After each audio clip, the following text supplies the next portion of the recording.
जय हिंद। मैं निकिता राकेश जशवानी, रायपुर छत्तीसगढ़ से, और आप देख रहे हैं हंगामा न्यूज। इस वक्त हम रसोइया संघ की एक टीम के साथ मौजूद है जो आज यहाँ पर हमारे सीएम विष्णुदेव साय जी से मुलाकात के लिए आई थी। क्या कुछ पूरा मामला था वो हम इनसे जुड़ेंगे और जानेंगे, लेकिन मैं आपको याद दिला दूं कि जब से छत्तीसगढ़ अलग हुआ है तब से ये रसोइया संघ लगभग 22-23 सालों से ये रसोइया संघ अपने मानदेय में वृद्धि को लेकर के सरकार के आगे में लड़ता ही आया है, झुकता ही आया है। सरकार ने हमेशा चुनाव से पहले इन्हें काफी कुछ प्रलोभन दिए हैं। सरकार ने चुनाव से पहले, जब भी चुनाव आते हैं हर 5 साल में, तब तक सरकार रसोइया संघ का साथ देने के लिए बाकायदा इनके साथ मैदानों में खड़ी मिलेगी, इनके साथ इनके टेंट में मिलेगी, इनकी जगहों पर आपको सर्च करती हुई मिलेगी। हर समय चुनावी माहौल में इन लोगों का साथ सरकार बराबर देती हुई नजर आएगी। लेकिन जैसे ही सरकार बनती है और वो कुर्सी में बैठती है, वैसे ही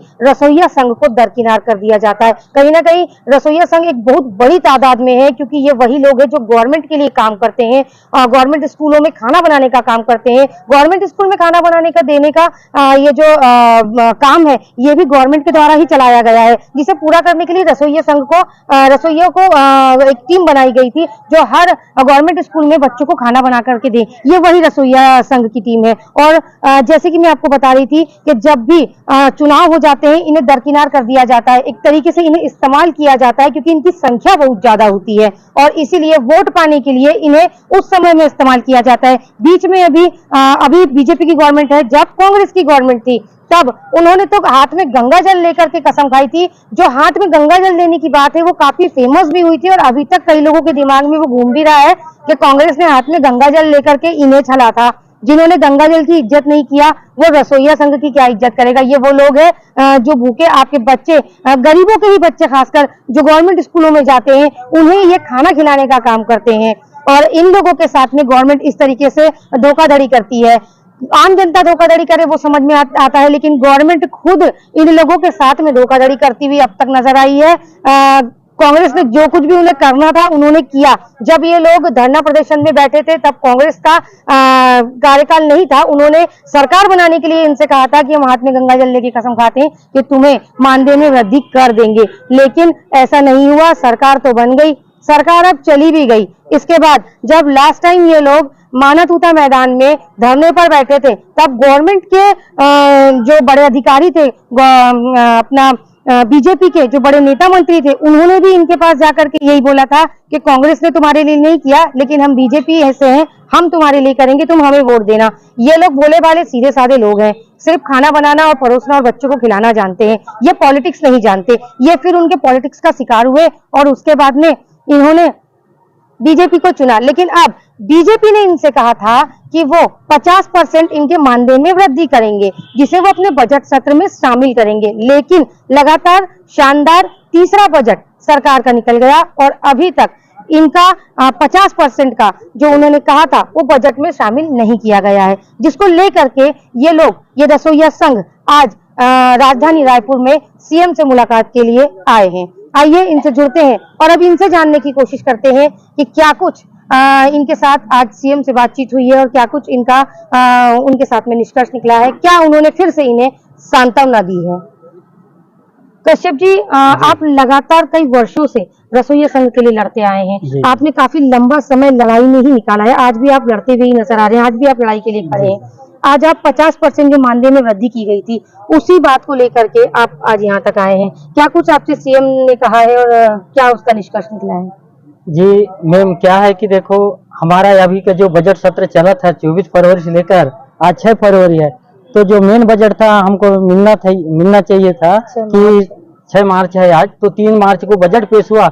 उसमें रसोइया संघ के बारे में कोई जिक्र नहीं हुआ, ना कुछ भी उल्लेख नहीं किया गया। तो हम लोगों ने पुनः निराश होकर हम आज माननीय मुख्यमंत्री जी के विधानसभा सत्र में हम लोगों ने भेंट मुलाकात की और माननीय मुख्यमंत्री जी से हम एक पूरा प्रदेश का एक प्रतिनिधि मंडल, 5 संभाग से जो जनप्रतिनिधि मंडल यहाँ पहुंचे और माननीय मुख्यमंत्री जी से हमारी मांग पत्र को सौंपे हैं और चर्चा भी किए हैं कि अभी के जो बजट सत्र चल रहा है उसमें जो 50% आपने जो वादा किया है उस वादा को पूरा करो, ऐसे हम लोगों ने सीएम साहब से निवेदन किए हैं। तो माननीय मुख्यमंत्री जी ने यह कहा कि आपकी जो 50% जो वादा किए हैं वो हमको याद है। निश्चित रूप से आपकी जो 50% को हम आपको पूरा करेंगे, ऐसा हमको आश्वासन दिया गया है।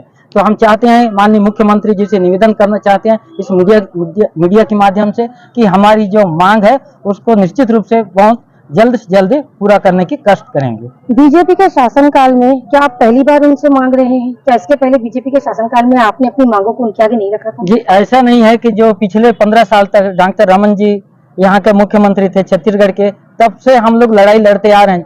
जैसे आज छत्तीसगढ़ मध्य प्रदेश से पृथक होने के बाद लगातार हम धरना प्रदर्शन देते आ रहे हैं, जबकि पिछले समय में हम लोगों का एक दिन का मानदेय 15 रुपया था। तो धीरे धीरे आज लड़ते लड़ते आज हमारी मानदेय एक दिन का 66 रुपया बन रहा है। तो हम परेशान हैं कि आज मनरेगा की मजदूरी 245 रुपये एक दिन का 1 घंटे में दिया जा रहा है, लेकिन आज हम सरकारी संस्था में आज काम करने जा रहे हैं 10 बजे से लेकर 3 बजे तक, और आज हमको मात्र एक दिन का मजदूरी मात्र 66 रुपये मिलता है। तो इतना दयनीय स्थिति है कि आज हम 66 रुपये में अपना खुद का जिंदगी, अपने परिवार का पढ़ाना लिखाना, चिकित्सा सुविधा, ये पूरे तमाम व्यवस्था हमारा चरमरा चुका है, ताकि हम कि 60 रुपये में अपना भविष्य का उज्जवल हम देख भी नहीं पा रहे हैं। तो मैम हम ये चाहते हैं कि माननीय मुख्यमंत्री जी से हमारा तो मुख्य मांग है कि हमको कलेक्टर दर पे मानदेय दिया जाए, क्योंकि हम लगभग 5 घंटा शासकीय संस्था स्कूल में हम लोग काम करते हैं। ठीक। कांग्रेस के शासनकाल में जब आप लोगों ने धरना प्रदर्शन किया था, जी, कांग्रेस का वही शासनकाल जिसमें सरकार ने सत्ता में आने से पहले आपसे कहा था गंगा जल लेकर के कि आप लोगों के लिए वो कुछ ना कुछ जरूर करेंगे, ठीक है। उसी के कार्यकाल में आपके धरना प्रदर्शन के दौरान में आपके साथ जो महिलाएं आई थी उनके साथ भी बर्बरता की गई थी शायद। जी, कांग्रेस की कार्यकाल में ये था कि उस समय भी एक घोषणा पत्र में उल्लेख किया गया था कि हमारी सरकार कांग्रेस का यहाँ छत्तीसगढ़ में बनती है तो हम पूरे प्रदेश के रसोइया को एक दिन का जो मनरेगा की जो मजदूरी मिलता है, उस समय लगभग 221 रुपया मिलता था, तो वही मनरेगा की मजदूरी रसोइया को देंगे ये कहा गया था। लेकिन उनके कार्यकाल में भी हम लगातार, जब से सरकार बनी तब तक हम लगभग 5 साल तक धरना प्रदर्शन करते आ रहे थे, लेकिन उनके कार्यकाल में भी हमको अनदेखी किया गया। मात्र उनके कार्यकाल में 800 रुपये का वृद्धि किया गया, और 2023 में हमारे जो रसोइया साथी बिना परमिशन के भी यहाँ तूता मैदान में 11 दिन तक हड़ताल में बैठे थे। उस समय में हमारे रसोइया माताएं बहनें के साथ में पुलिस प्रशासन के द्वारा धक्का मुक्की किया गया, जिसको उपचार के लिए मैं अभनपुर स्वास्थ्य विभाग में रात के 11 बजे उनको उपचार के लिए ले गया था। ऐसे स्थिति हमारे रसोइया माताएं बहनें के साथ में हुई।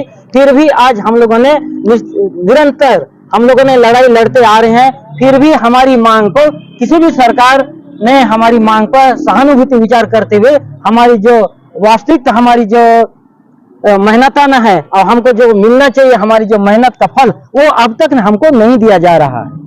दोनों सरकारों से आपने गुहार लगा लिए हैं, अब आपको क्या लग रहा है कि क्या आगे आपके लिए कुछ हो पाएगा क्या? फिर अभी तो बीजेपी फिर से है, आप फिर बीजेपी के आगे जा रहे हैं, क्या लग रहा है आपको? देखो, हमारी मांग तो निश्चित रूप से बराबर है, हम चाहे कांग्रेस की सरकार बने या बीजेपी की सरकार बने, हमारी मांग को लगातार हम सरकार के पास रखते आ रहे हैं और रखेंगे। क्या है कि अभी बीजेपी का जो गवर्नमेंट लगभग 14 माह हुआ है, 14 माह में आज पहली बार हम सीएम साहब से मुलाकात किए हैं, और सीएम साहब हमको आश्वासन दिया है कि आपकी इस मांग को निश्चित रूप से पूरा करेंगे बोल के। यदि हमारी मांग पूर्ण नहीं होता है तो मैं बजट से पहले हम लोगों ने हमारे साथी के तक मैं मैसेज कर चुका हूं कि हम लोगों ने 10 अप्रैल को अनिश्चितकालीन हड़ताल करेंगे बोल के। लेकिन हम माननीय मुख्यमंत्री जी से हमसे मिलने के बाद हमको खुशी है कि हमारी मांग को अभी के जो बजट में वो शामिल किया जाएगा और हमारी मांग को पूरा करेंगे, ये हमको उम्मीद है। यदि ऐसा होते नहीं दिखाई देगा तो निश्चित है कि हम पुनः फिर हमारी आंदोलन फिर तेज करते हुए हम